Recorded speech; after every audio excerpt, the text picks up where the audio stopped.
Kumuha nga pala si Papa Tampi ng roller skate. Kaya naman tinulungan niya pala namin siya. Nga pala ang gamit namin ay yung roller skate ni Tampo. Pati nga pala yung bago sapatos ni Papa Tampi. Subalit nga pala natupilok siya.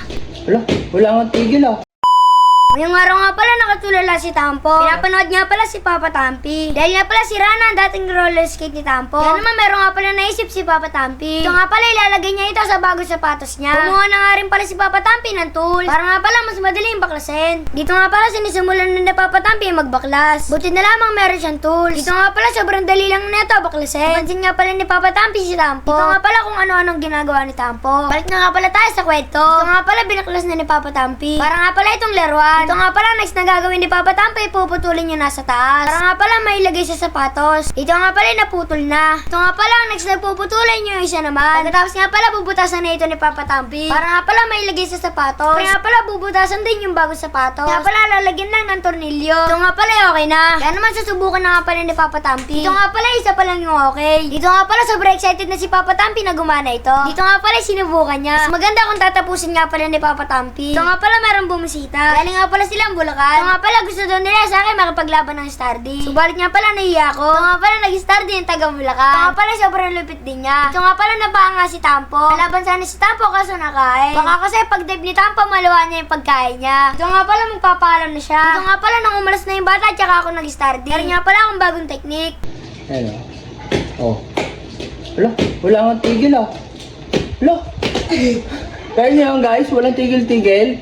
Comment daw nga kung kaya niyo. So ayun guys, natapos na nga pala yung ating project shoes. Project shoes natin. Ang bangis. Kaya naman natin guys. Patry ako mamaya. Ating DIY. Kailangan natin mag-helmet guys. Safety first. Diba? Oo, so yan.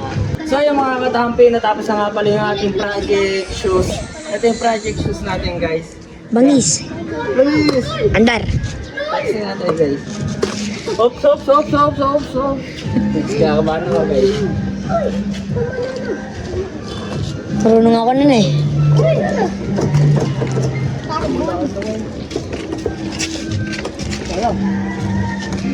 Ayan guys, medyo hirap pa ako dito. Pro club yan. Anak ko dito ka. Babayan. Uncle John. Tulog mo katampo dun eh. Ayan guys, papatulag tayo kay Don David. Game. Wala.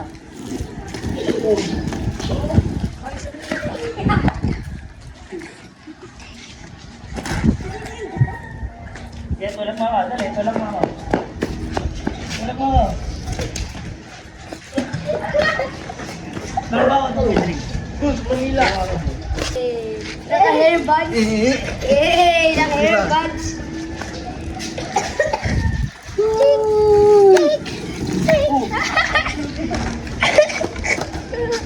Ako naman. Ngayon, hindi nga pwede ito. Subukan natin ulit. Nang tayo lang. Paano ba kasi guys? Oh, ito. Pangit ng pagka-roller niya guys. Medyo hindi siya parang kulang sa langis.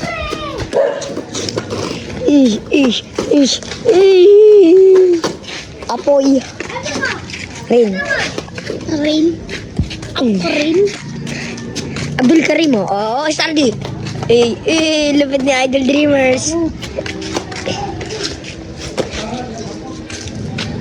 So yan guys, nakakapagod pala nito. Parang hindi ko alam kung anong technique nila, kung bakit ang bilis-bilis nila, Sabi ni Don David, kailangan daw naka-B.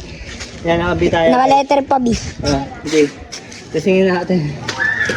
Look, hindi pwede guys. Hindi pwede to. Matatapalik ako. So ayan guys. Naku, hindi pwede. Pero sa palagay nyo mga katampi kung pwede to or hindi. Pero sa palagay ko parang hindi pwede eh. Matatapalik ako dito guys eh. Diba? Nakapagod na pala mo ganito. So ayan, hanggang dito na lang yung aking story. Paalam. Brit. Alis na ako, brit.